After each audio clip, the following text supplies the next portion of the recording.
Drama की शुरुआत में हमें एक कार एक्सीडेंट का सीन दिखाया जाता है। इसमें हमारी फीमेल लीड और उसका पति भी मौजूद होता है। दरअसल वो दोनों उस दिन तलाक लेने जा रहे थे, लेकिन रास्ते में उनका कार एक्सीडेंट हो जाता है।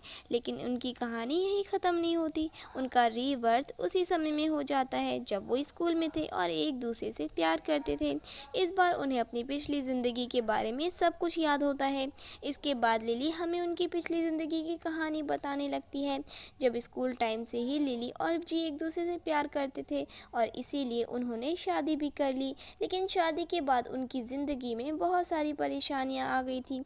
रोज़ झगड़े होने लगी और लिली हमेशा जी को समझाने की कोशिश करती थी और उसे समझना भी चाहती थी, लेकिन जी उसे ठीक से समझ ही नहीं पा रहा था। फिर एक दिन लिली देखती है कि जी अपनी स्कूल क्लास में डेजी की फ़ोटो देख रहा होता है। उसे समझ आ जाता है कि वो अभी भी अपने पहले प्यार को भूल नहीं पाया है। इस घटना के बाद हम फिर से प्रेजेंट में आ जाते हैं, जहाँ पर उनका रीबर्थ हुआ था। वो दोनों अपने स्कूल के प्लेग्राउंड में होते हैं और उसी समय वहाँ पर डेजी आ जाती है। तभी जी साफ साफ लिली से कहता है, क्या तुम्हें पता है, अगर मैंने अपनी ज़िंदगी में तुम्हें नहीं चुना होता तो मेरी ज़िंदगी कितनी अलग होती, कितनी बदल जाती। लिली उसकी बात से एग्री करती है और उसी वक्त उसे ब्रेकअप करने का फैसला करती है और कहती है कि तुम अपने रास्ते जाओ और मैं अपने, यही हम दोनों के लिए सही होगा। इसके बाद वो दोनों अलग हो जाते हैं। लिली अपने रास्ते अकेली ही निकल पड़ती है सेल्फ डिफेंस बनकर, जबकि यहाँ पर जी डेजी के साथ आगे बढ़ता है। इसके बाद कहानी सीधे 7 साल आगे बढ़ जाती है। हम एक लग्जरी सी कार में से चैन को बाहर आते हुए देखते हैं। उसके साथ उसका बेटा एरिक भी होता है और फिर हमें पता चलता है कि एरिक की मॉम और चैन की वाइफ कोई और नहीं बल्कि हमारी फीमेल लीड लिली होती है। अब लिली यहाँ पर एक सक्सेसफुल और हैप्पी जिंदगी जी रही होती है और उसकी हैप्पी फैमिली होती है। चैन लिली को डांटते हुए कहता है, माना कि तुम एक मेडिकल एक्सपर्ट हो, लेकिन तुम्हारी बॉडी को भी आराम देना चाहिए, वरना तुम पूरी जिंदगी सिर्फ सर्जरी करती रहोगी और खुद को थका दोगी। इस पर लिली मुस्कुराकर जवाब देती है कि तुम टेंशन मत लो, मैं अपना ध्यान रख लूंगी। साथ ही वो एरिक को भी प्यार से समझाती है कि जो भी प्राइवेट शेफ ने खाना बनाया है सिर्फ वही खाना खाना, क्योंकि बाकी का खाना इतना हेल्दी नहीं होता। एरिक को भी पता होता है कि उसकी मॉम कितनी हेल्थ कॉन्शियस है। इसके बाद लिली उसे गालों पर किस करती है और चैन भी बच्चों की तरह उससे किस मांगने लग जाता है। इसके बाद जी और उसकी गर्लफ्रेंड डेजी को दिखाया जाता है, जिन्होंने एक बहुत बड़ी पार्टी को ऑर्गेनाइज किया होता है, जो कि एक बहुत ही महंगे होटल स्काई प्लेस में हो रही होती है। वहाँ का मैनेजर जी से कहता है कि अगर तुम चाहो तो मैं इस पार्टी को स्पॉन्सर कर सकता हूँ, क्योंकि तुम जानते हो ना कि ये होटल कितना ज़्यादा महंगा है। लेकिन जी उसे समझाता है कि स्पॉन्सरशिप की कोई ज़रूरत नहीं है। इस पर सभी लोग जी की तारीफ करते हैं और कहते हैं कि जी के पास तो पैसे ही पैसे हैं और अब वो बहुत ही बड़ा डॉलर बन चुका है और यहाँ पर जी को कोई भी बीट नहीं कर सकता, क्योंकि सभी बिजनेस टाइकून उसकी सक्सेस को देख रहे होते हैं और वो चाहते हैं कि जी उनके शेयर्स को हैंडल करे। जी इस सक्सेस से काफ़ी खुश था, सोचता है कि अपनी पिछली ज़िंदगी की यादों के कारण अब वो अपनी प्रेजेंट लाइफ में ये सब कुछ हासिल कर पाया है। वो मन में यही सोचता है कि वो लिली को बताना चाहता है कि उसके बिना वो कितना ज़्यादा सक्सेसफुल बन चुका है। फिर वो लिली के बारे में पूछता है और जानने की कोशिश करता है कि क्या स्कूल के बाद कोई भी उस लड़की के कांटेक्ट में रहा है। तो एक लड़की बताती है कि हाँ, कांटेक्ट में तो नहीं रही, लेकिन मैंने उसे देखा था। वो बहुत ही ज़्यादा गरीब नजर आ रही थी और बहुत ही गंदे कपड़े पहने थे उसने, वो अच्छी भी नहीं दिख रही थी। ये सुनकर डेजी को अच्छा लगता है। इसके बाद जी को अपनी पिछली ज़िंदगी की याद आती है, जब लिली एक सिंपल लड़की हुआ करती थी। उसके पास पैसे होते हुए भी वो एकदम सिंपल रहना चाहती थी। जी उसे ये कहते हुए डांटता था कि तुम अपने चेहरे पर मेकअप क्यों नहीं लगाती हो। इस बात को लेकर भी अक्सर उनका झगड़ा होता रहता था, क्योंकि लिली चाहती थी कि वो सिंपल रहे। फिर हम वापस से प्रेजेंट में आ जाते हैं और साफ साफ देख पा रहे होते हैं कि जी को अपनी इस लाइफ पर कितना घमंड है। वो अपने मन में सोचता है कि लिली की लाइफ तो बहुत ही अलग है, मुझे पता है कि इस ज़िंदगी में भी वो पूरी तरह पागल जैसी जी रही होगी। फिर सभी लोग जी और डेजी को एक अच्छा कपल मानते हुए कहते हैं कि ये तो बहुत ही बेहतर होगा अगर तुम दोनों एक दूसरे से शादी कर लो। इस पर जी डेजी को प्रपोज करने ही वाला था, लेकिन तभी इतने में कोई आ जाता है। सभी की नज़र अचानक से लिली पर ही अटक जाती है, जो कि कैजुअल से कपड़ों में आई थी। लोग उसे क्रिटिसाइज़ कर रहे थे क्योंकि ये बहुत ही बड़ा इवेंट होता है और वो नॉर्मल से कपड़ों में आई थी। फिर जी और डेजी उससे बात करने के लिए आते हैं। लिली जी से बहुत ही नॉर्मली बात करती है, कहती है कि मैं तुमसे बहुत ही टाइम बाद मिल रही हूँ। लेकिन जी जैसा घमंडी होता है वो ताना मारते हुए कहता है, इतने समय बाद आई हो लेकिन फिर भी तुम्हें कपड़े पहनने का तरीका नहीं समझ आया। डेजी यहाँ पर आ जाती है और उसे टीस करते हुए कहती है कि जाने भी दो उसे, ये उसका स्टाइल है। फिर वो लिली से कहती है कि तुम्हें अपने स्टाइल को थोड़ा बदलना चाहिए, वरना कोई भी तुम्हारे साथ शादी करने के लिए तैयार नहीं होगा। डेजी की बात सुनकर उसकी फ्रेंड भी उसी की तरह बात कर रही थी और ऐसा एक्ट करती है जैसे कि लिली को कोई छू भी नहीं सकता है। फिर डेजी कहती है कि तुम चाहो तो मैं तुम्हारे लिए कुछ मेकअप के प्रोडक्ट्स खरीद सकती हूँ। इस पर लिली साफ साफ मना कर देती है कि मुझे ऐसे ही रहना पसंद है। लिली के दिमाग में तो सिर्फ और सिर्फ खाना ही चल रहा होता है, क्योंकि उसकी 13 घंटों की सर्जरी के दौरान उसने कुछ भी नहीं खाया होता है। वो खाना ढूंढते हुए वहाँ चली जाती है और लोग अभी भी उसे देख रहे होते हैं। वो आराम से खाना खा रही होती है। तभी जी आ जाता है और उसे उसके प्रोफेशन के बारे में पूछता है। लिली उसे साफ साफ बताती है कि मेरा प्रोफेशन तुमसे रिलेटेड नहीं है, इसीलिए मैं उसे बताना ज़रूरी नहीं समझती। यहाँ पर जी कहता है कि हाँ, तुम कैसे ही बता सकती हो, तुम्हें शर्मिंदगी महसूस हो रही होगी। मुझे तो लगता था कि तुम पिछली ज़िंदगी की जानकारियों का इस्तेमाल करके कुछ बड़ा करोगी, लेकिन नहीं, आज ये साबित हो चुका है कि लिली जी के बिना कुछ भी नहीं है। इसके बाद वो चेक रखते हुए कहता है कि मेरी मंथली सैलरी 1 मिलियन है। फिर जी कहता है कि तुम ये पैसे रख सकती हो, तुम्हें मुझे देने की ज़रूरत भी नहीं है। पिछली ज़िंदगी में तुम मेरी पत्नी थी, इसीलिए मैं तुम्हें ये दे रहा हूँ ताकि तुम इस ज़िंदगी में वो पिछली ज़िंदगी ना जियो और मेरा दिमाग भी ख़राब ना करो। लिली समझ पा रही थी कि पिछली ज़िंदगी में उसने जी के लिए क्या कुछ नहीं किया, लेकिन जी को लिली के स्ट्रगल का कोई एहसास ही नहीं है। फिर हमें फिर से पास्ट लाइफ में ले जाया जाता है, जहाँ पर उनकी हैप्पी वेडिंग दिखाई जाती है। वेडिंग के बाद लिली के पास मास्टर को पूरा करने का मौका था अब्रॉड जाकर, लेकिन उसने ये मौका जी के लिए छोड़ दिया। जी को अपना बिजनेस शुरू करना था और उसके पास पैसे भी नहीं थे। अब या तो लिली अपनी स्टडीज़ पूरी कर पाती या फिर जी के बिजनेस में इन्वेस्ट कर दी। इसीलिए लिली दिन में 3 पार्ट टाइम जॉब करती थी ताकि वो जी को पूरा सपोर्ट कर पाए और एक हैप्पी फैमिली और एक हैप्पी लाइफ जी सके। लेकिन जी उसे अक्सर नाराज़ करता रहता था। फिर एक दिन लिली को जी को देखकर गुस्सा आ जाता है, जब वो डेजी की फोटो देखकर बहुत ही रिग्रेट कर रहा होता है, क्योंकि उस समय डेजी की शादी हो चुकी थी। लिली को ये देखकर बहुत ही गुस्सा आता है। लिली उसे थप्पड़ मार देती है और कहती है कि मैंने अपनी ज़िंदगी पूरी तरीके से तुम्हें डेडिकेट कर दी, तुम्हारे बिजनेस में सारा पैसा लगा दिया, मैंने क्या कुछ नहीं किया, और तुम अब भी डेजी की तस्वीर देखकर रो रहे हो बस क्योंकि उसकी शादी हो गई। इस पर जी को भी गुस्सा आ जाता है और वो लिली का चेहरा लेकर मिरर के सामने आ जाता है। कहता है कि तुम अपनी शक्ल देखो, तुम्हें क्या लगता है कि इस शक्ल वाली लड़की के साथ कोई शादी करेगा? तुम्हें तो खुश होना चाहिए, लेकिन अगर गॉड ने मुझे फिर से मौका दिया तो मैं अपने अगले जन्म में तुम्हें कभी नहीं चुनने वाला। फिर वापस से हमें प्रेजेंट लाइफ में दिखाया जाता है, जहाँ पर लिली चेक देखकर मुस्कुराती है और कहती है कि मैं अजनबियों से दान नहीं लेती हूँ। जी उससे कहता है कि ज़्यादा नखरे मत दिखाओ, मुझे पता है कि तुम चाहती हो कि मैं तुम्हारे पास वापस आ जाऊँ, लेकिन ये अब मुमकिन नहीं है। मैं तुम्हारी मदद कर रहा हूँ, यही तुम्हारे लिए बहुत बड़ी बात है, और वैसे भी तुम कितनी मेजरेबल लाइफ जी रही हो। लिली उसे समझाती है कि उसे पैसों की कोई ज़रूरत नहीं है और उसे याद दिलाती है कि अगर तुम्हें याद ना हो तो मैं तुम्हें याद दिलाना चाहती हूँ कि आज वही दिन है जब हमारी पिछली ज़िंदगी में मौत हुई थी, और तुमने आज जो भी पैसे कमाए हैं वो सब कुछ अपनी पिछली ज़िंदगी की यादों के कारण कमाए हैं। लेकिन अब मैं देखना चाहती हूँ क्या तुम्हें स्टॉक और ट्रेंडिंग का कुछ आइडिया भी है या फिर नहीं। ये सुनकर जी को तो बहुत ही गुस्सा आ जाता है और फिर उसे मैनेजर का कॉल आता है। यहाँ पर जी कहता है कि हाँ, मैं कुछ समय में वहाँ पहुँच जाऊँगा। फिर वो कहता है कि मैं बाद में तुमसे बात करता हूँ। दूसरी ओर हम यहाँ पर एरिक और चैन को देखते हैं, जहाँ पर स्टाफ ने एरिक के लिए बहुत बड़ा केक तैयार किया होता है, जो कि उसकी मॉम के कहने पर है। एरिक को ये केक बहुत ही पसंद आता है। वो कहता है कि वाह, इसमें तो स्ट्रॉबेरीज भी है, और स्ट्रॉबेरीज मॉम को कितने ज़्यादा पसंद है, हमें ये केक मॉम को भिजवा देना चाहिए। मैं चाहता हूँ कि सबसे पहले ये केक मेरी मॉम खाए। स्टाफ को फिर चैन ऑर्डर दे देता है कि ये केक फर्स्ट फ्लोर पर इवेंट में पहुँचा दो। बाद में यहाँ पर जी को देखते हैं, जो डेजी से कह रहा होता है कि आज इस होटल में मिस्टर चैन अपनी वाइफ के साथ और अपने बेटे के साथ आए हैं, और ये बात मुझे मेरे मैनेजर ने बताई है, और ये मेरे लिए बहुत अच्छा मौका है उनके साथ कोलैबोरेशन करने का। अगर मैंने ये कर लिया तो मेरी ज़िंदगी कितनी ज़्यादा आसान हो जाएगी। डेजी लालच में होते हुए कहती है कि तुम्हें तुरंत जाकर उनसे कांटेक्ट करना चाहिए। इसके बाद लिली उनकी बातें सुन रही होती है। फिर डेजी के स्कूल की क्लासमेट्स आ जाती जाते हैं और कहते हैं कि डेज़ी, तुम्हारा पति तो काफ़ी ज़्यादा हाई लेवल पर है, अगर उसने मिस्टर चैन के साथ कोलैबोरेशन कर लिया तो वो टॉप क्लास में गिना जाएगा। तुम अपने गरीब क्लासमेट्स को भूल तो नहीं जाओगी ना? डेज़ी जवाब देती है कि नहीं, ऐसी कोई बात नहीं है, तुम सब मेरे स्कूल टाइम के फ्रेंड्स हो और मैं तुम्हें भूल नहीं सकती। फिर एक क्लासमेट कहता है कि तुम्हें लिली से संभल कर रहना चाहिए, मुझे लगता है कि लिली की तुम्हें मदद करनी चाहिए। ऐसा लगता है कि लिली की शादी नहीं हुई है और वो अकेली रहती है, हम सभी यहाँ पर सक्सेसफुल हैं लेकिन लिली नहीं। फिर डेज़ी लिली के पास आती है और उसे उसके प्रोफेशन के बारे में पूछती है कि वो कहाँ पर काम करती है। लिली बताती है कि वो नर्सिंग में काम करती है। फिर डेज़ी लिली से उसकी सैलरी के बारे में पूछती है लेकिन लिली अपनी सैलरी बताने से मना कर देती है।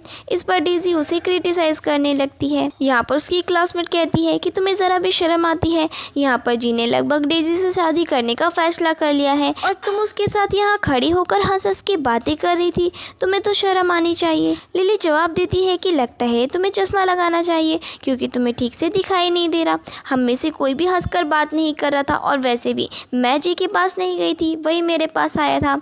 एक क्लासमेट बोलने लग जाता है कि अरे जी इतना ज़्यादा सक्सेसफुल हो चुका है और तुम्हें क्यों लगता है कि वो अभी भी तुम्हारे पीछे पड़ा होगा, तुम्हें अपने सपनों से बाहर आना चाहिए। फिर डेज़ी लिली को 20,000 का कार्ड देते हुए कहती है कि होपफुली तुम इन पैसों को ले लोगी और अगली बार से जी के साथ कोई भी कांटेक्ट मत रखना। लिली हंसते हुए कहती है कि तुम दोनों बिल्कुल एक ही जैसे हो, तुम यहाँ पर पैसे दे रहे हो ताकि मैं तुम्हारा पीछा छोड़ दूँ। डेज़ी उसे समझाती है कि तुम्हें लगता है हमारे टॉप क्लास लोगों का समझ में नहीं आता, हम अक्सर पैसों से ही डील करते हैं और पैसे से ही हमारे लिए सब कुछ होता है और ये पैसे लो और अपने स्कूल यूनियन के बाद उसका कांटेक्ट हमेशा के लिए छोड़ दो। लिली डेज़ी से कह देती है कि तुम्हें ये 20,000 देने की ज़रूरत नहीं है और तुम्हारी आंखों में जी भले ही डायमंड जैसा और गोल्ड जैसा पर्सन लगे लेकिन मेरे लिए वो एक नॉर्मल सा गार्बेज है जो सड़क पर पड़ा रहता है, तो टेंशन मत लो, मैं उसके पीछे नहीं भागने वाली हूँ और मुझे वो पहले से ही पसंद नहीं है और ऑलरेडी मेरी शादी हो चुकी है, मेरा एक बेबी भी है और मेरी फैमिली बहुत ही ज़्यादा हैप्पी है और मेरा हस्बैंड तुम्हारे जी से तो हज़ारों गुना अच्छा है। ये सुनते ही यहाँ पर डेज़ी को गुस्सा आ जाता है और वो लिली को यहाँ पर थप्पड़ मारने वाली थी लेकिन यहाँ पर लिली उसके हाथ को पकड़ लेती है और उसे वार्निंग देने लग जाती है। डेज़ी यहाँ पर हंसने लग जाती है, कहती है कि मजाक करना बंद भी करो, चलो बताओ कि तुम्हारा हस्बैंड कौन है। यहाँ पर लिली अपने हस्बैंड चैन के बारे में बताती है तो सभी लोग यहाँ पर हंसने लग जाते हैं, कहते हैं कि क्या तुम थोड़ी सी साइको हो, यहाँ पर कोई भी मिस्टर चैन को आज तक नहीं मिल पाया है क्योंकि वो वीवीआईपी वाले पर्सन है और वो चाइना के सबसे रिचेस्ट इंसान भी है, तुम्हें लगता है कि तुम यहाँ पर झूठ बोलोगी और हमें पता भी नहीं चलेगा। फिर सभी लोग यहाँ पर उस पर हंसने लग जाते हैं। साथ ही साथ वो लोग ये भी कहते हैं कि इतनी रिचेस्ट पर्सन की वाइफ इतने नॉर्मल से कपड़े में बाहर निकलेगी और उसके पास पैसे भी नहीं होंगे, लगता है यहाँ पर तुम अपने ड्रीमिंग हस्बैंड की बात कर रही हो, अपने रियल हस्बैंड की नहीं। और वो लोग यहाँ पर उसका बहुत मजाक उड़ाते हैं और वो उस पर हंसने लग जाते हैं। बट यहाँ पर लिली उनसे कुछ भी नहीं कहती और किसी को भी नहीं रोकती क्योंकि यहाँ पर उसे पता होता है कि उसके स्टैंडर्ड क्या है और उनके स्टैंडर्ड क्या है। यहाँ पर वो उन जैसे लोगों के मुँह भी नहीं लगना चाहती थी। इतने में यहाँ पर स्टाफ आ जाती है, वो बड़ा सा केक लेकर लिली का नाम पुकारते हुए और कहती है कि ये मिस्टर चैन ने मिसेस चैन के लिए केक भिजवाया है। फिर दूसरी ओर यहाँ पर हम जी को देखते हैं जो कि मैनेजर ली से मिलने के लिए गया होता है।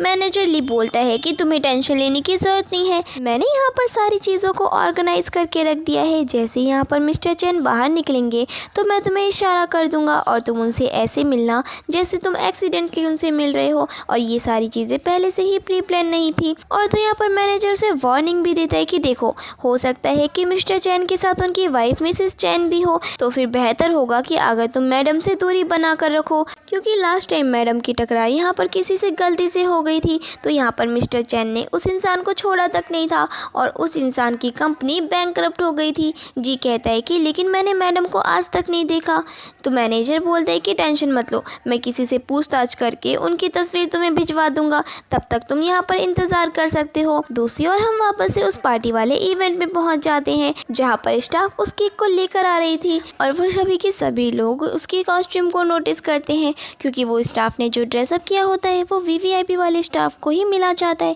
जो कि वीवीआईपी वाले लोगों को देखे जाते हैं, यानी कि उनके क्लाइंट्स को। फिर बाद में यहाँ पर स्टाफ आकर मिसेस चैन को यानी कि लिली को वो एग्रीमेंट साइन करने के लिए देती है कि उनका पार्सल रिसीव हो गया है। लिली को पता होता है कि ये केक किसी और ने नहीं बल्कि एरिक ने ही उसके लिए भिजवाया होगा। फिर बाद में जैसे ही वो उस पेपर को लेने जाती है उतने में ही क्लासमेट उस पेपर को छीन लेती है। वो लड़की बोलने लगती है कि ये केक मिसेस चैन के लिए आया है, लेकिन तुम तो मिसेस चैन हो ही नहीं, तुम तो बस मिसेस चैन बनने का नाटक कर रही हो। बाद में यहाँ पर वो सभी के सभी क्लासमेट्स अपना दिमाग लगाना शुरू कर देते हैं, जिनमें से एक कहने लगता है कि जी अभी यहाँ पर मिस्टर चैन से मिलने के लिए गया था, तो फिर हो सकता है कि मिस्टर चैन ने ये केक यहाँ पर डेजी के लिए भिजवाया हो।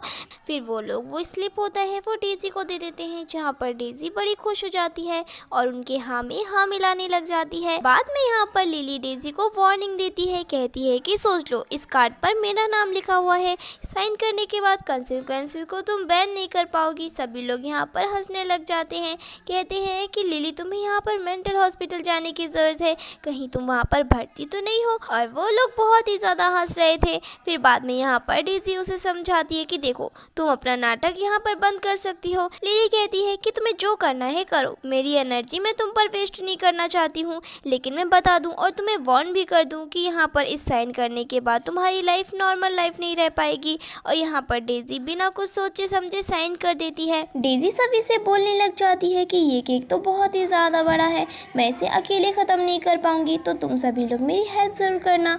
वो सभी लोग केक को खाते हुए उसकी तारीफ़ करते हैं कि इस केक में तो ब्लैक टफल है, जो कि बहुत ही ज़्यादा एक्सपेंसिव होता है और कितना ज़्यादा टेस्टी टेस्ट कर रहा है। दूसरी ओर यहाँ पर डेजी केक का पीस लेकर चली जाती है लिली के पास उसको देने के लिए, और यहाँ पर वो जानबूझकर गिरने का नाटक करती है और जानबूझकर वो लिली की शक्ल पर वो व्हिप क्रीम लगा देती है, जिस वजह से सभी के सभी लोग यहाँ पर उस पर हंसने लग जाते हैं। इतने में ही यहाँ पर जी भी आ जाता है। दूसरी ओर यहाँ पर डेजी झूठ मूठ का माफ़ी मांगती और उसे हैंकरचिप दे रही थी, लेकिन यहाँ पर लिली तो उसे सीधा थप्पड़ मार देती है और ये देखते हुए जी भागते हुए आता है और लिली को धक्का मार देता है बड़ी जोर से, जहाँ पर लिली का जो हाथ है वो टेबल से टकरा जाता है और बैंटक हो जाता है।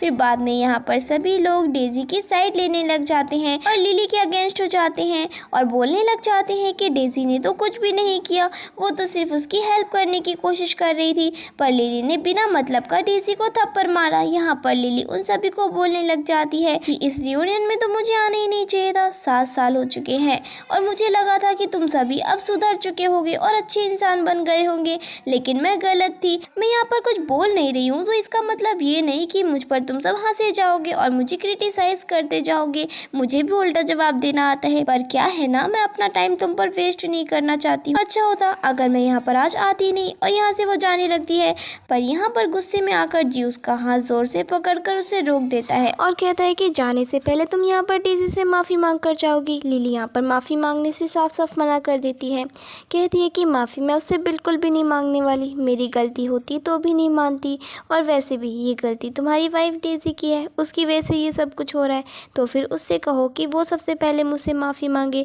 सभी लोग यहाँ पर वापस से उस पर इल्ज़ाम लगाना शुरू करते हैं, कहते हैं कि लिली अब बस भी करो, तुम्हें यहाँ पर डेजी से माफ़ी मांगनी पड़ेगी, तुम्हें लगता है समझ में नहीं आ रहा तुम्हारे स्टैंडर्ड क्या है और डेजी की क्या है, बेहतर होगा अगर तुम अभी डेजी से माफ़ी मांग लोगी। तो जी को ये सारी बातें सुनते हुए अपनी पास्ट लाइफ की बातें याद आने लगती है, जहाँ पर जी जो है वो 30 साल का होता है, लेकिन फिर भी वो घर के कोई काम नहीं करता था और ना ही बाहर जाकर जॉब करता था। यहाँ पर लिली उससे परेशान हो गई थी, उसने यहाँ पर कितना चिल्लाया था कि एटलीस्ट तुम छोटे मोटे जॉब से शुरुआत तो कर ही सकते हो, मैं यहाँ पर तुम्हारी कितनी हेल्प करने की कोशिश कर रही हूँ, लेकिन तुम तो यहाँ पर एफर्ट्स भी नहीं लगा रहे हो। और यहाँ पर ये सारी बातें उसके दिमाग में एक साथ घूमने लग जाती है और हम प्रेजेंट में वापस आ जाते हैं, जहाँ पर वो लिली को थप्पड़ मार देता है। और यहाँ पर लिली हमें बताती है कि पास्ट लाइफ में उसने ये सब कुछ नहीं सहा था, इससे बहुत ज़्यादा सहा था, वो प्रेग्नेंट हो गई थी, लेकिन यहाँ पर जी ने उस बच्चे को अवॉइड करने के लिए कह दिया था, ये कहते हुए कि वो खर्चा नहीं उठा सकता। लिली ने उसे कंफर्ट भी किया था कि सारे खर्चे मैं उठाती हूँ, जॉब सारे मैं करती हूँ, पर यहाँ पर वो रेडी ही नहीं था कि लिली को 9 मंथ बेड रेस्ट के लिए और खुद जाकर काम करने के लिए।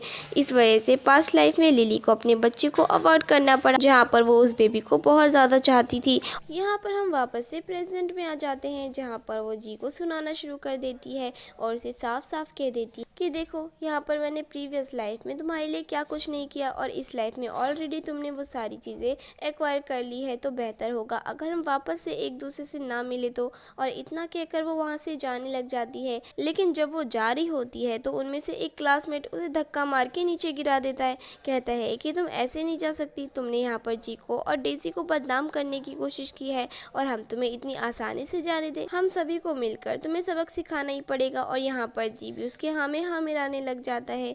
लिली को पता होता है कि ये सारी चीज़ें कुछ अलग ही वे में जा रही है और ये सारी चीज़ों का अंजाम बहुत ही बुरा हो सकता है। तो फिर यहाँ पर वो अपने फ़ोन से चैन को फ़ोन लगाने लगती है, लेकिन वो क्लासमेट उसके फ़ोन को लात मार देता है। इसके बाद हम यहाँ पर देखते हैं एरिक को, जो कि अपनी मॉम का वेट करते करते थक गया था और वो कहने लगता है कि मुझे जाकर मेरी मॉम से मिलना है। और यहाँ पर चैन स्टाफ को ऑर्डर देता है कि वो अच्छे से उसे लेकर ऊपर की ओर चली जाए। तो फिर यहाँ पर एरिक निकल पड़ता है अपनी मॉम से मिलने के लिए। दूसरी ओर यहाँ पर लिली गुस्से में आकर उस क्लासमेट को थप्पड़ मारने वाली थी, पर यहाँ पर वो क्लासमेट उससे ज़्यादा स्ट्रांग होता है तो वो उसके हाथ को पकड़ लेता है। दूसरी ओर यहाँ पर लिली होती है जो किसी को थप्पड़ मारने वाली थी, बट यहाँ पर जी उसके हाथ को पकड़ लेता है और उसके हाथ को मोड़ने लग जाता है। साथ ही साथ यहाँ पर वो पास्ट लाइफ को लेकर सारी बातें बाहर निकालने लग जाता है कि पास्ट लाइफ में यहाँ पर तुम मुझ पर कितना ज़्यादा चिल्लाया करती, मेरा बिजनेस भी फेल हो गया था तो तुमने मुझ पर कितना चिल्लाया था, तुम हमेशा जब देखो तब मुझे ताने मारा करती थी, इसीलिए मैं सक्सेसफुल हो गया, लेकिन इसके बाद भी तुम अभी भी मुझे ताने मार रही हो। यहाँ पर खड़े सभी क्लासमेटों को कुछ भी समझ नहीं आता कि आखिर ये लोग कौन सी लाइफ की बातें कर रहे हैं। इनकी तो शादी कभी हुई नहीं थी, पर उन्हें पता नहीं होता कि वो लोग अपने पास्ट लाइफ के बारे में बातें कर रहे हैं। लिली यहाँ पर जी को वार्निंग देती है और उसे अपना हाथ छोड़ने के लिए कहती है। हाथ छोड़ने के बाद वो इंसान तो उसका गला ही पकड़ लेता है। अब वो पैसे निकाल कर लिली को दिखाने लग जाता है और वो उसे धक्का मारते हुए वो सारे के सारे पैसे उसके ऊपर ही उड़ा देता है। दूर से यहाँ पर वो क्लासमेट बोलने लग जाता है कि तुमने इतनी बड़ी गलती की है तो फिर तुम्हें यहाँ पर एटलीस्ट 100 ग्लास वाइन तो पीनी ही पड़ेगी अपनी गलती के लिए माफ़ी मांगने के लिए। अब तभी यहाँ पर वो लोग ज़बरदस्ती उसे वाइन पिलाना शुरू कर देते हैं, जहाँ पर उनमें से एक लड़की उसे बोलने लगती है कि तुम तो रिचेस्ट इंसान की वाइफ हो ना, तो जाकर अपने हस्बैंड को बुलाओ अपनी हेल्प के लिए। ये बात सुनकर जी को और भी ज़्यादा गुस्सा आ जाता है। वो कहता है कि तुम्हारी हिम्मत कैसे हुई मिसेस चैन प्रेटेंड करने की, अब देखना यहाँ पर तुम्हारा क्या हाल होगा अगर मिस्टर चैन को पता चला तो फिर यहाँ पर वो तुम्हारे पीसेस कर करके फिशेस को खिला देगा। लिली यहाँ पर उसे चिल्ला कर कहती है कि मुझे नहीं बल्कि वो तुम्हें बिल्कुल भी नहीं छोड़ेगा। जी कहता है कि नाटक करना बंद भी करो और यहाँ पर वो अपने फ्रेंड से कह देता है कि जो भी इसे अच्छे से टॉर्चर करेगा मैं उसे उतने ज़्यादा पैसे दूंगा। और वो लोग यहाँ पर उसके साथ ज़बरदस्ती करने लगते हैं, जिनमें से एक इंसान यहाँ पर ये तक बोल देता है ये तो कुछ ज़्यादा ही प्रिटी लग रही है, अगर मैंने कुछ ज़्यादा ही बड़ा क्राइम कर दिया जी तो तुम उसे हैंडल तो कर लोगे ना। और यहाँ पर जी उनके हाँ में हाँ मिला देता है, जहाँ पर वो लोग लिली को लात तक मार देते हैं। इतने में यहाँ पर एरिक आ जाता है, जहाँ पर एक क्लासमेट बोलने लग जाती है कि ये बच्चा यहाँ पर क्या कर रहा है, बच्चे तुम अभी के अभी यहाँ से चले जाओ। तो फिर यहाँ पर एरिक बताने लग जाता है कि मैं यहाँ पर मेरी मॉम को ढूंढने के लिए आया हूँ। दूसरी ओर यहाँ पर उन सब की नज़र उन स्टाफ की यूनिफॉर्म पर जाती है जो कि वापस से एकदम वीवीआईपी वाले क्लाइंट को सर्विंग करने के लिए होती है। तो फिर यहाँ पर डेजी चली जाती है एरिक से पूछने के लिए कि आखिर वो किसे ढूंढने के लिए आया है। तो वो बताता है कि मेरे डैड का नाम चैन है और उसके डैड का नाम सुनते ही सभी लोग शॉक्ड हो जाते हैं और सोचते हैं कि आखिर मिसेस चैन भी यहाँ पे है।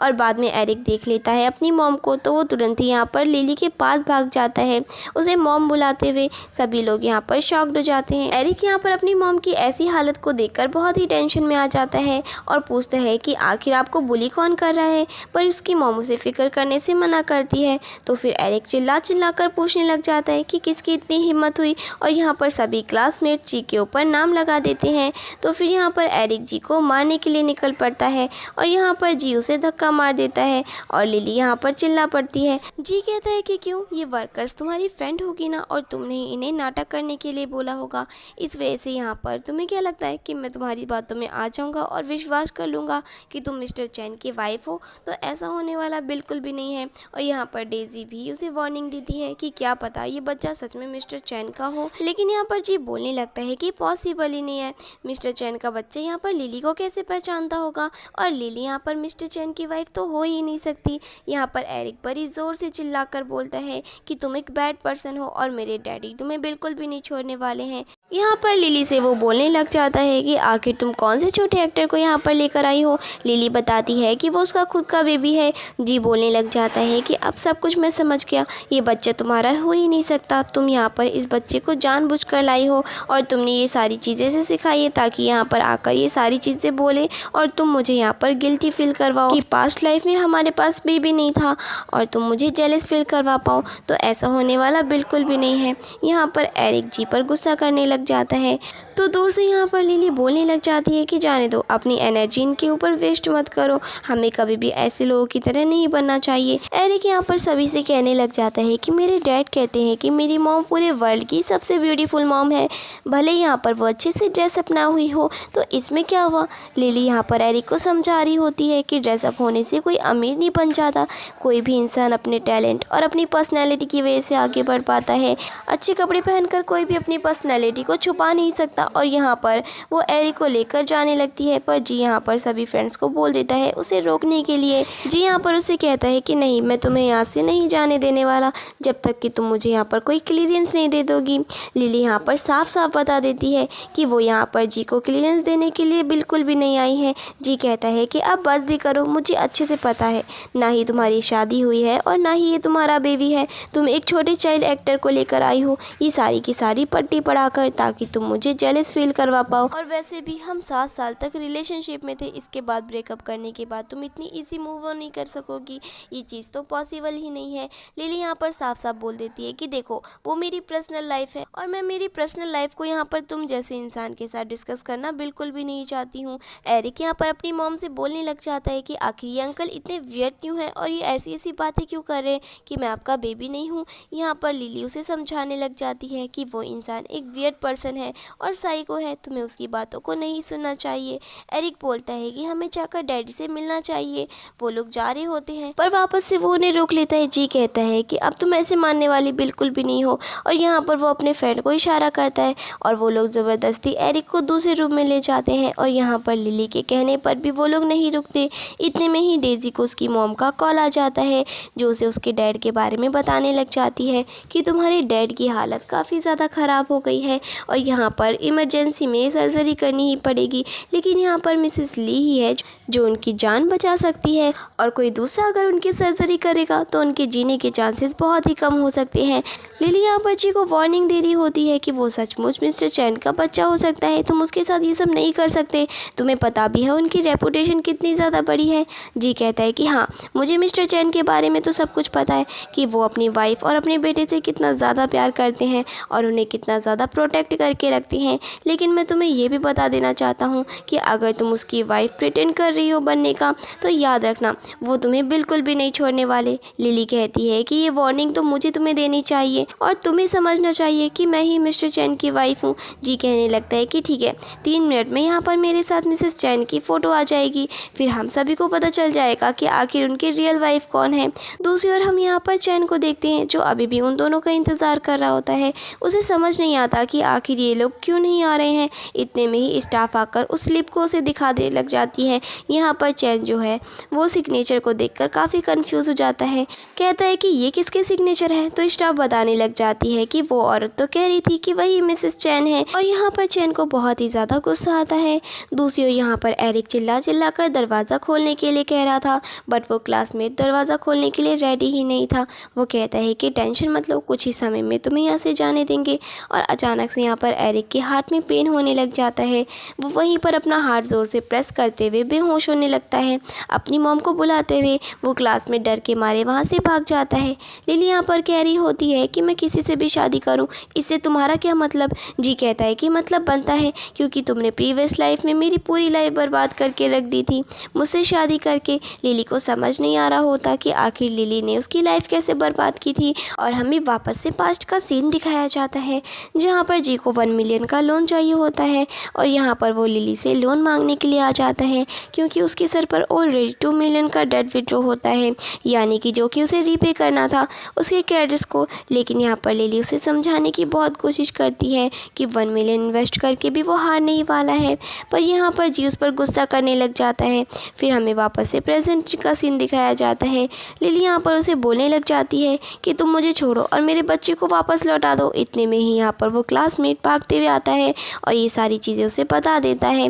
लिली को यहाँ पर समझ आ जाता है कि एरिक को अस्थमा अटैक आया होगा, तो वो भागने लग जाती है। लेकिन यहाँ पर जी उसे जाने ही नहीं देता, बोलता है कि तुम तो बड़े अच्छे एक्टर को लेकर आई हो जो कि यहाँ तक की एक्टिंग कर रहा है। लिली यहाँ पर उस पर चिल्ला उठती है, कहती है कि तुमने मेरे साथ अभी तक जो कुछ भी किया उसके लिए मैं तुम्हें माफ़ी कर सकती हूँ, लेकिन अगर मेरे बच्चे को कुछ भी हुआ तो याद रखना मैं तुम्हें बर्बाद करके छोड़ूंगी। और इतना सुनते ही यहाँ पर जी शॉक्ड हो जाता है। डेज़ी यहाँ पर लिली से कहने लग जाती है कि तुम कौन सी टोन में हमसे बात कर रही हो, तुमने ही हमें प्रोवोक किया था।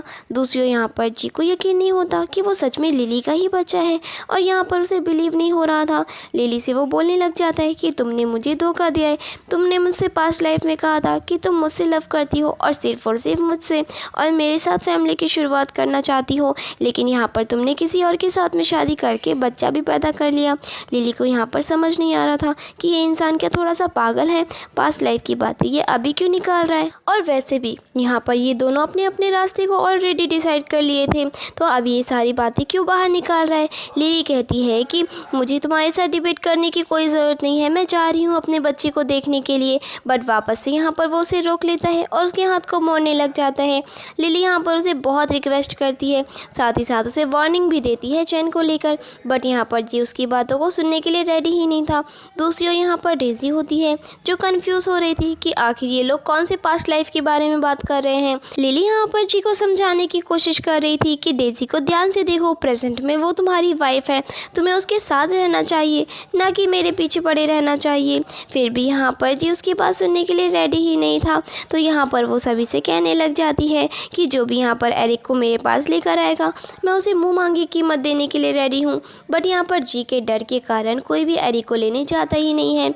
जी बोलता है कि ठीक है, मैं तुम्हें एक और मौका दूंगा, तुम यहाँ पर नील डाउन करके मुझसे माफ़ी मांगो और मुझसे रिक्वेस्ट करो तो मैं तुम्हें एरिक के पास जाने दूंगा। और यहाँ पर लिली बिना कुछ सोचे समझे सीधा नील डाउन कर लेती है अपने बेटे की जान बचाने के लिए। जी को यहाँ पर अब 100% श्योर हो जाता है कि एरिक उसी का बच्चा है, वरना अगर वो उसका बच्चा नहीं होता वो कभी भी किसी के सामने नहीं झुकती।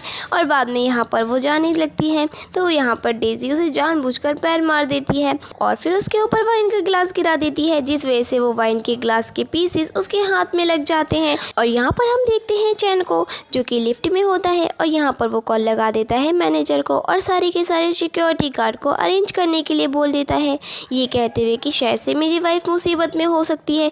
दूसरी यहाँ पर लिली के हाथ से तो खून आने लगता है और यहाँ पर डेज़ी उसे जाने से मना कर देती है और फिर चिल्ला चिल्ला कर पूछने लग जाती है कि आखिर तुम दोनों कौन से पास्ट लाइफ की बातें कर रहे हो, मुझे समझ में नहीं आ रहा। और यहाँ पर जी तो कुछ भी रिस्पॉन्स नहीं देता, वो कहता है कि मैं घर जाकर तुम्हें सब कुछ बता दूंगा। यहाँ पर डेज़ी होती है जो कि लिली से पूछने लगती है कि तुम जब तक मुझे क्लियरिटी नहीं दोगी तब तक मैं तुम्हें यहाँ से नहीं जाने देने वाली। यहाँ पर लिली बहुत ही ज़ोर ज़ोर से रोने लग जाती है, कहती है कि आखिर मैं तुम सबको कितनी क्लियरिटी देती रहूँ, यहाँ पर मैंने तुम्हें सारी की सारी बातें बता दी हैं।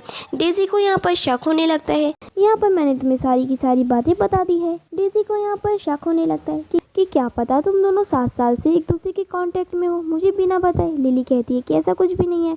गुस्से में आकर डेज़ी अपने पैर से उसके हाथ को कुचलने लग जाती है, जहाँ पर लिली उसे रोकती है पर वो रुकती नहीं है। दूसरी ओर हम यहाँ पर चैन को देखते हैं जो कि ऑडिटोरियम की ओर आ ही रहा होता है। इतने में यहाँ पर जी को मैनेजर ने वो फोटो सेंड कर दी होती है, तो यहाँ पर लिली से वो कहने लग जाता है कि तुम पक्का श्योर हो कि तुम यहाँ पर किसी को सच्चाई नहीं बताना चाहती हो, क्योंकि मैनेजर ने मुझे यहाँ पर मिसेस चैन की फ़ोटो भेज दी है। लिली कहती है कि भेजी है तो उसे खोल कर भी देखो। और यहाँ पर जैसे ही वो डाउनलोड होता है तो वो लिली की फ़ोटो देखकर शॉक्ड हो जाता है, उसके हाथ से वो फ़ोन भी नीचे गिर जाता है और उसे खुद भी यकीन नहीं हो रहा। यहाँ पर डेज़ी को समझ नहीं आता। फिर यहाँ पर डेज़ी भी उस फ़ोटो को निकाल कर देखने लग जाती है। जैसे यहाँ पर लिली की फ़ोटो देखती है तो फिर यहाँ पर वो बोलने लग जाती है कि क्या पता मैनेजर ने कुछ गलती कर दी हो, प्लीज़ उनसे कॉल करके ये सारी चीज़ें एक बार कंफर्म करो, मुझे अभी भी यकीन नहीं हो रहा। और यहाँ पर डेज़ी तो पूरी तरह डर चुकी थी, साथ ही साथ सभी क्लासमेट भी डरे हुए थे। साथ ही साथ सभी क्लासमेट्स भी डरने लग जाते हैं कि अगर सच में ये मिस्टर चैन की वाइफ हुई तो हम सब की हालत ख़राब होने वाली है। क्योंकि मिस्टर चैन हमें से किसी को भी नहीं छोड़ने वाले। और यहाँ पर डेजी जी से रिक्वेस्ट करने लग जाती है कि तुम यहाँ पर मिस्टर चैन से मिलने गए थे ना, प्लीज़ उनसे एक बार बात करके देखो। यहाँ पर मैं कंसिक्वेंसेस को बैक करना बिल्कुल भी नहीं चाहती हूँ। और यहाँ पर वो जी से बैक करी होती है उसकी जान को बचाने के लिए, लेकिन उसे क्या पता जी की भी जान तो खतरे में है। लिली यहाँ पर कह देती है, मैंने तुम सबसे पहले ही कहा था, एक बार नहीं बल्कि 1000 बार बोला था, लेकिन तुम में से कोई भी मेरी बात पर यकीन करने के लिए रेडी ही नहीं था। और यहाँ पर सभी के सभी क्लासमेट डरे होते हैं। इतने में यहाँ पर चैन आ जाता है जो कि लिली को ऐसी हालत में देखकर बहुत ही घबरा जाता है। और यहाँ पर लिली से पूछता है आखिर किसने ये सब किया। और लिली यहाँ पर उससे पहले कुछ बता पाती वो बेहोश हो जाती है, तो वो तुरंत ही सबसे पहले लेकर लिली को हॉस्पिटल चला जाता है। फिर यहाँ पर फाइनली उसे होश भी आ जाता है, जहाँ पर एरिक उससे मिलने के लिए जाता है, साथ ही साथ चैन भी। और बाद में यहाँ पर एरिक अपनी मॉम से बोलने लग जाता है कि मैं आपको लेकर कितना डर गया था। और यहाँ पर लिली उसे टेंशन लेने से मना करती है। दूसरी ओर यहाँ पर लिली छान से पूछने लग जाती है कि क्लासमेट्स का क्या हुआ, तो चैन उसे बताने लग जाता है और हमें पास्ट का सीन दिखाया जाता है। जैसे ही वहाँ पर लिली को वो उठाता है तो वो अपने गार्ड से साफ साफ कह देता है कि जब तक यहाँ पर मेरी वाइफ होश में नहीं आती तब तक यहाँ से कोई भी नहीं जाना चाहिए। अगर मेरी वाइफ को कुछ भी हो गया तो ये सभी के सभी इसी होटल के नीचे दफनाए जाएंगे। और वो वहाँ से लिली को लेकर चला जाता है। चैन कहता है कि क्या तुम उनसे वापस मिलना चाहती हो, वो लोग वहीं पर होंगे। लिली यहाँ पर उसे हाँ बोलने लगती है। इतने में ही यहाँ पर हमें वापस से उस ऑडिटोरियम का सीन दिखाया जाता है जहाँ पर सभी लोग घबराए हुए थे और वो लोग यहाँ पर डेजी को और जी को जिम्मेदार ठहराने लग जाते हैं और कहते हैं कि तुम दोनों की वजह से यहाँ पर ये सब कुछ हो रहा है। यहाँ पर डेजी बोलने लग जाती है कि तुमने कहाँ उसकी बात पर विश्वास किया था, तुमने अगर हमें रोक दिया होता तो हम यहाँ पर ये सारी हदें पार नहीं करते। दूसरी ओर यहाँ पर सभी लोग जी से कह रहे होते हैं कि तुम्हें तो लग रहा था कि जी किसी से भी शादी नहीं करेगी। जी को यहाँ पर अपनी पास्ट लाइफ की बात याद आती है जहाँ पर वो लोग लिली का बर्थडे सेलिब्रेट कर रहे होते हैं और वो लोग तभी स्कूल में थे। और यहाँ पर लिली अपने थर्ड विश को मांग रही होती है।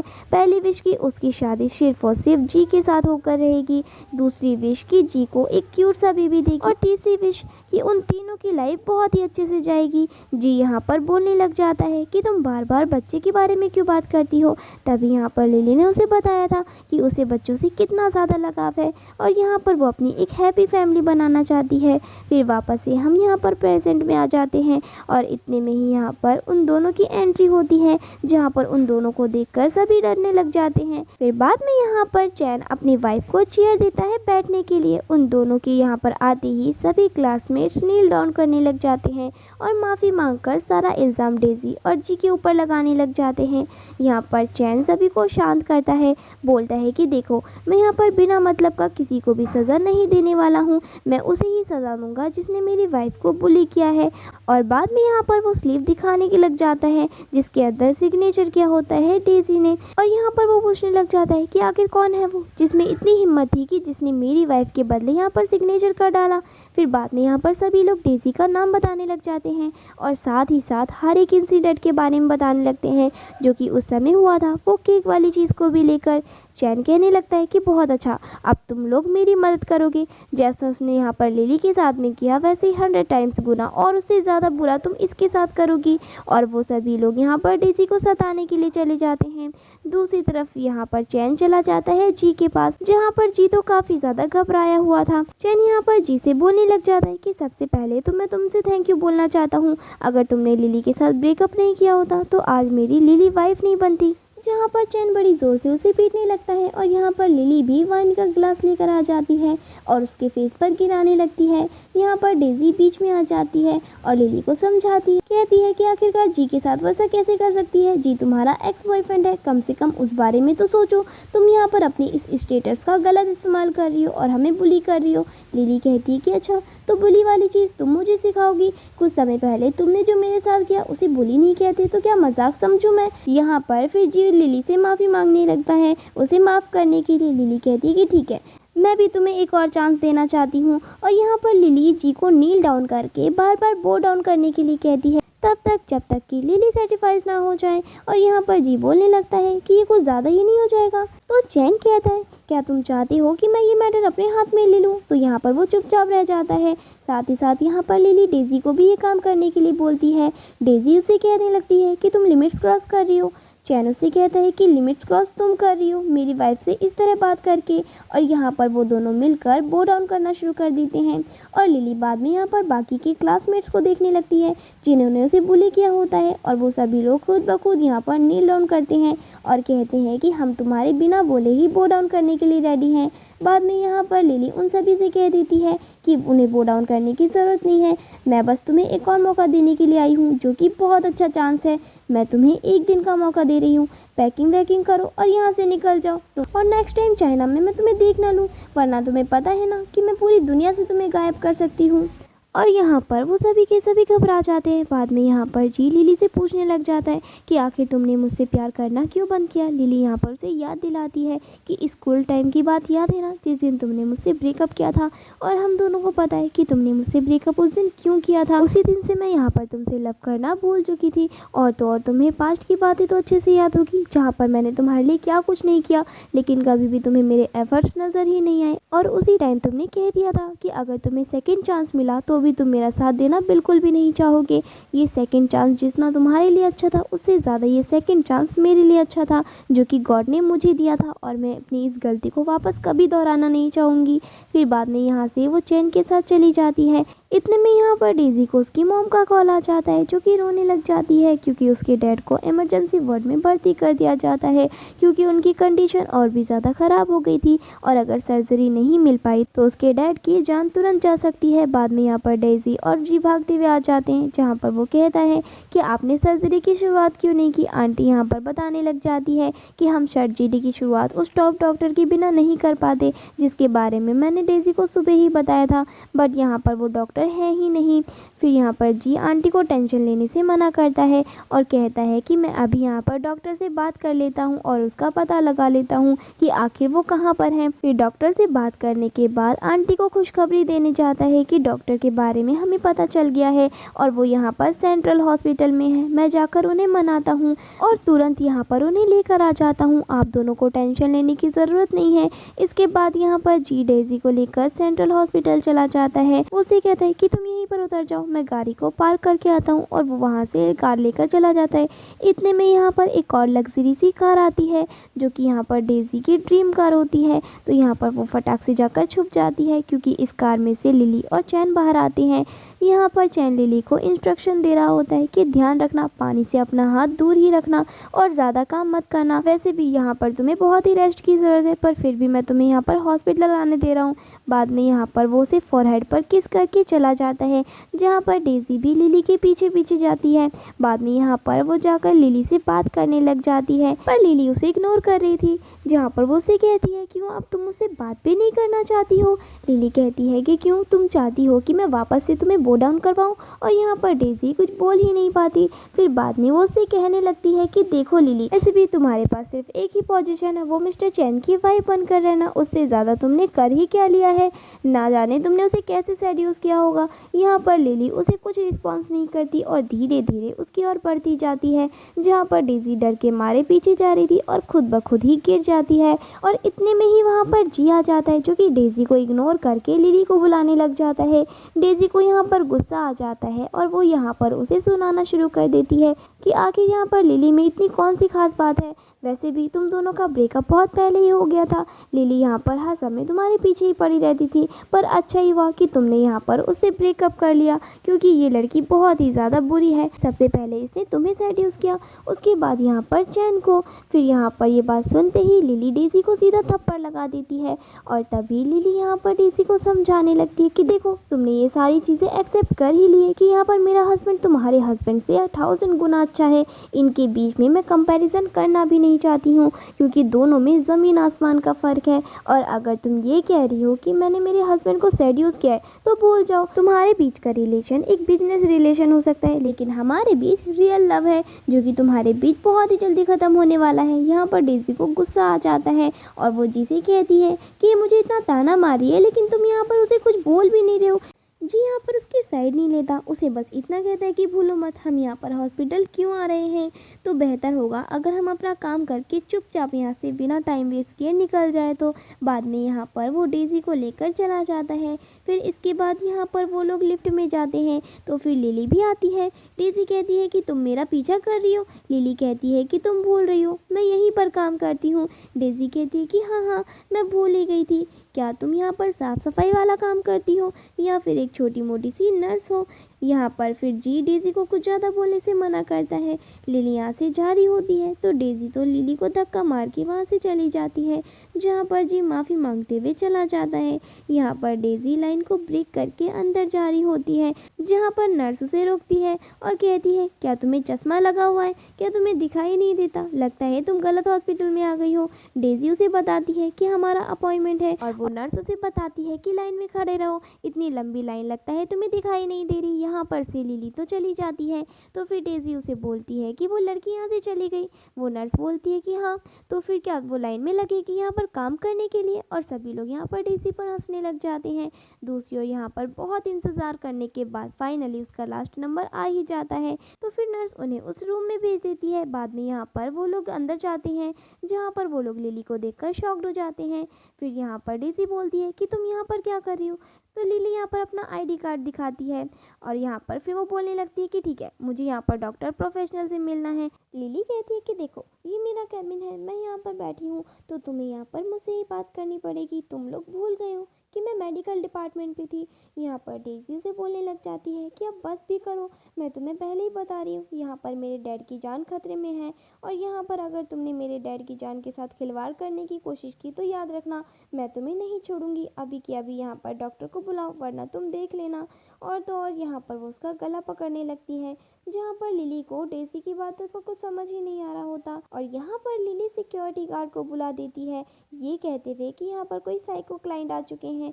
जी यहाँ पर डेज़ी को समझाने की कोशिश कर रहा था कि प्लीज़ हम यहाँ पर शांति से बात कर सकते हैं, और यहाँ पर लिली से रिक्वेस्ट करने लग जाता है। लिली यहाँ पर उन्हें कुछ भी रिस्पॉन्स नहीं करती। इतने में ही यहाँ पर नर्स सिक्योरिटी गार्ड को लेकर आती है, जहाँ पर डेज़ी उन्हें रोकती है और उस नर्स से बोलती है कि मुझे यहाँ पर एक्सपर्ट डॉक्टर से मिलना है। वो नर्स बोलती है कि तुम तो वही हो ना, और यहाँ पर आने से पहले तुमने क्या रिसर्च नहीं की कि ये मैडम सबसे बड़ी एक्सपर्ट है पूरे के पूरे हॉस्पिटल में। और ये बात सुनकर यहाँ पर वो शॉक्ड हो जाती है कि वो वही इंसान है जिसे वो लोग कब से ढूंढने की कोशिश कर रहे थे, और उसे यहाँ पर अभी भी यकीन नहीं हो रहा होता।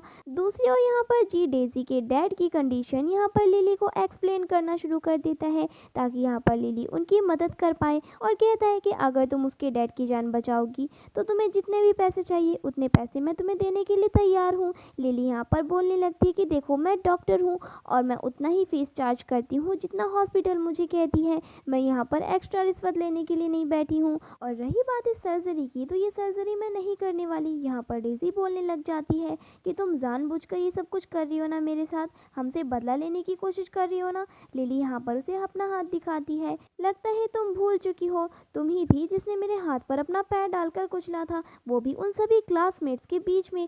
तुम्हें लगता है कि मैं इस सर्जरी को कर पाऊंगी। बाद में यहाँ पर वो उसे बहुत ही इमोशनली ब्लैकमेल करने की कोशिश करती है कि तुम अपने पेशेंट को ऐसे नहीं मरने दे सकती हो। लिली यहाँ पर उसे ऐसा करने से मना करती है।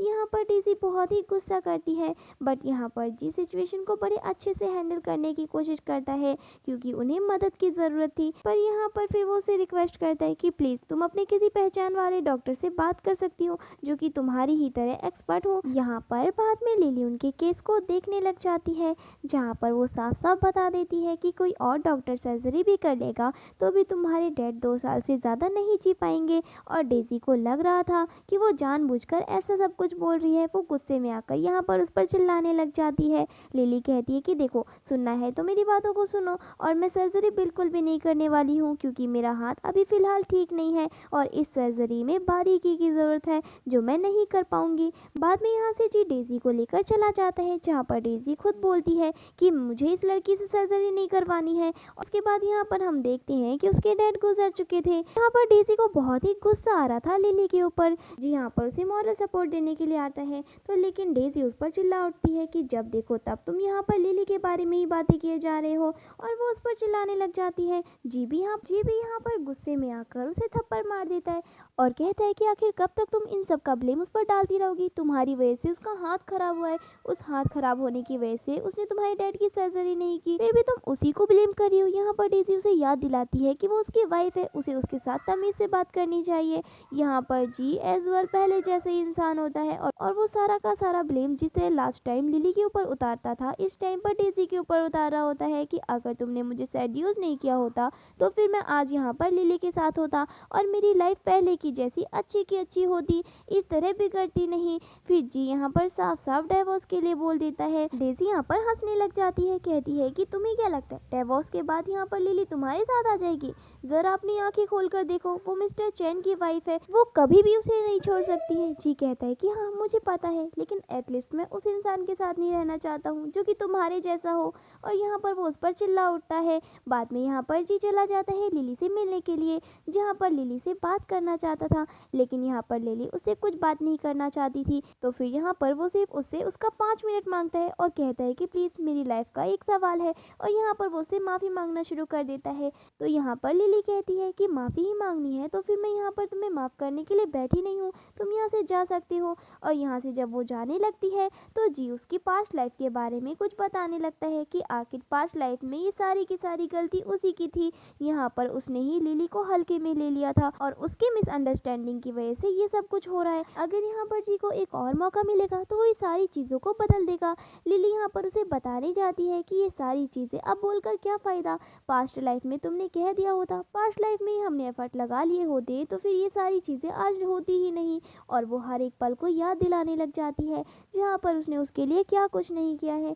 जी यहाँ पर उसे माफ़ी मांगता है, कहता है कि बस एक और चांस, ये सारी की सारी चीज़ें वो वापस से पहले जैसा कर देगा। और उसे साफ साफ बोलती है कि नहीं, ये लाइफ में चांस हम दोनों को इक्वली मिला हुआ है और हम दोनों ने अपने अपने राह को खुद चुना है। अगर मेरी शादी होती या नहीं भी होती फिर भी मैं तुम्हें कभी नहीं चुनती। और वैसे भी मैं इस लाइफ में बहुत ही ज़्यादा खुश हूँ अपनी पूरी फैमिली के साथ, जहाँ पर मेरा लविंग हस्बैंड और मेरा केयरिंग बेटा भी है। लिली हॉस्पिटल से जा रही होती है तो रिसेप्शन एरिया में यहाँ पर डेजी नील डाउन करके रिक्वेस्ट करने लग जाती है और यहाँ पर साथ साथ तमाशा जानबूझकर खड़ा कर रही होती है ताकि यहाँ पर लिली को ह्यूमिलेट फील हो। बाद में यहाँ पर वो उसे रिक्वेस्ट करने लग जाती है कि मैंने अपने डैड को भी खो दिया है, मैंने अपना सब कुछ खो दिया और यहाँ पर जी मुझसे डिवोर्स लेना चाहता है, प्लीज़ तुम उसे जाकर समझा सकती हो कि वो मुझसे डिवोर्स ना ले। माना कि मैंने यहाँ पर तुम्हारे साथ बहुत ही बुरा किया और तुम लोग चाइल्डहुड लवर्स थे, लेकिन इसका मतलब ये नहीं कि मैं अपनी पूरी लाइफ को डिस्ट्रॉय करूँगी।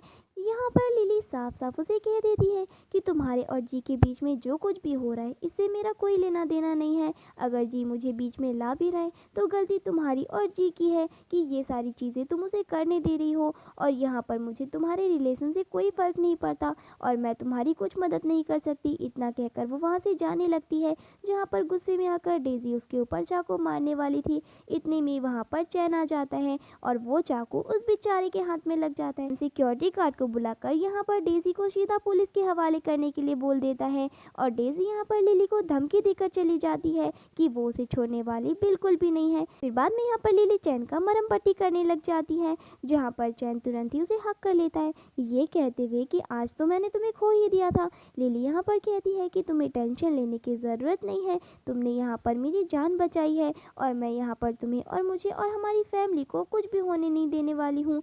बाद में यहाँ पर ली नेक्स्ट डे होती है अपने कैबिन में, जहाँ पर वो क्लाइंट्स को देख रही होती है। फिर इतने में ही यहाँ पर चैन आ जाता है उससे मिलने के लिए, साथ ही साथ यहाँ पर वो जी का कॉल भी आ जाता है। तो फिर वो उससे मिलने के लिए बुला रहा था, बट यहाँ पर लिली उसे मना करती है। फिर जी उसे बताता है कि उसे लंग्स कैंसर हो गया है और वो लास्ट स्टेज पर है। फिर लिली उसे मिलने के लिए आ जाती है। जी को अभी भी लग रहा था कि लिली के दिल में अभी भी जी बसा हुआ है, इस वजह से यहाँ पर वो उसे मिलने के लिए आई है। पर यहाँ पर लिली उसकी मिसअंडरस्टैंडिंग दूर कर रही होती है। जी कहता है कि देखो अगर तुम मुझसे प्यार नहीं करती तो आज तुम मुझसे मिलने के लिए नहीं आती। लिली यहाँ से चुपचाप जाने लगती है क्योंकि उसे पता होता है कि इसे कुछ भी समझाने का या बताने का कोई भी फायदा नहीं है। इसके बाद यहाँ पर जी बाद में नील डाउन करके उसे बैक करने लगते हैं कि प्लीज़ मुझे माफ़ कर दो और मुझे एक और मौका देकर देखो। लिली यहाँ पर उसे साफ साफ कह देती है कि देखो मेरी लाइफ चेंज हो चुकी है, अब मेरी एक फैमिली है जिसके साथ मैं बहुत ही खुश हूँ और मैं यहाँ पर नेक्स्ट लाइफ में ऐसे भी तुम्हें चूज़ करने वाली बिल्कुल भी नहीं थी। जी कहता है कि तुम्हें फैमिली चाहिए ना, तुम बस एक चांस देकर देखो, इस फैमिली को हम वापस से बना सकते हैं। लिली कहती है कि सचमुच यहाँ पर तुम्हें मेंटल हॉस्पिटल भेजने की जरूरत है या फिर तुम्हारे कानों से तो कुछ सुनाई नहीं दे रहा। और यहाँ पर वो जाने लगती है जहाँ पर जी तो पूरा पागल इंसान बन जाता है। फिर इसके बाद में यहाँ पर वो चली जाती है जहाँ पर चैन उसे पिकअप करने के लिए आता है और यहाँ पर उनका सबसे ज़्यादा टफ टाइम होता है जहाँ पर लिली उसे बताती है कि उसे 1 ईयर्स के लिए अब्रॉड जाना होगा क्योंकि उसे उसके अब्रॉड वाले हॉस्पिटल की पोजीशन पर डायरेक्टर का रोल दिया गया है। जहाँ पर वो जाएगी तो उसे और भी ज़्यादा प्रैक्टिस करने को मिलेगा और वो सारी नई चीज़ें, न्यू टेक्निक्स और मेडिसिन से बहुत ज़्यादा न्यूली लर्न हो सकती है। यहाँ चैन उसे बोलने लग जाता है कि देखो मैं बस इतना चाहता हूँ कि तुम अपनी लाइफ में जितना सक्सेसफुल बनना चाहती हो उतना सक्सेसफुल बनो, मैं यहाँ पर हमेशा तुम्हें सपोर्ट करूँगा। लिली कहती है कि अरे तुम यहाँ पर इतनी ईजिली ये सब कैसे बोल सकते हो, तुम्हें क्या दुख नहीं हो रहा, मैं 1 साल के लिए इतना दूर जा रही हूँ, लगता है यहाँ पर तो कोई साइड टिक तुमने बैठा कर रखी होगी। यहाँ पर चैन तो हंसने लग जाता है बट यहाँ पर लिली उसे सारी चीज़ों के लिए थैंक यू बोलने लग जाती है और साथ ही साथ वो उसे रिश्योर भी करती है कि उसका और जी का कोई भी रिलेशन नहीं है। जब चैन उसकी लाइफ में आया था उसके पहले ही उसने जी को अपनी लाइफ से निकाल दिया था। बाद में यहाँ पर वो उसे किस देती है जिसके बाद हम यहाँ पर देखते हैं जी को जिसकी हालत और भी ज़्यादा ख़राब हो गई थी और यहाँ पर वो बार बार सिर्फ और सिर्फ लिली को ही याद किए जा रहा था और यहाँ पर उसके दिन ऐसे ही बीतते जा रहे थे और लिली को याद करते करते वो अपनी आखिरी सांस भी ले लेता है जिसके बाद वो अब इस दुनिया में नहीं रहता। फिर इसके बाद हम यहाँ पर लिली को देखते हैं जो एकदम रिच और बहुत ही ज़्यादा ब्यूटीफुल वुमेन बनकर वापस आई होती है और बाद में यहाँ पर एरिक और चैन उससे मिलने आ जाते हैं जहाँ पर लिली अपनी इस हैप्पी सी फैमिली को देखकर बहुत ही ज़्यादा खुश होती है और अपनी इस रिवर्ट वाली चीज़ को लेकर भी कि गॉड ने उसे एक और चांस दिया था जहाँ पर वो जी को छोड़ने का ज़रा सा भी रिग्रेट नहीं करती है और चैन इस इंसान के साथ अपनी लाइफ को एक बार फिर से स्टार्ट करने का भी कोई रिग्रेट नहीं है और वो चैन को और एरिक को पाकर बहुत ही खुश होती है और इसी के साथ हमारे इस ड्रामा की हैप्पी एंडिंग हो जाती है।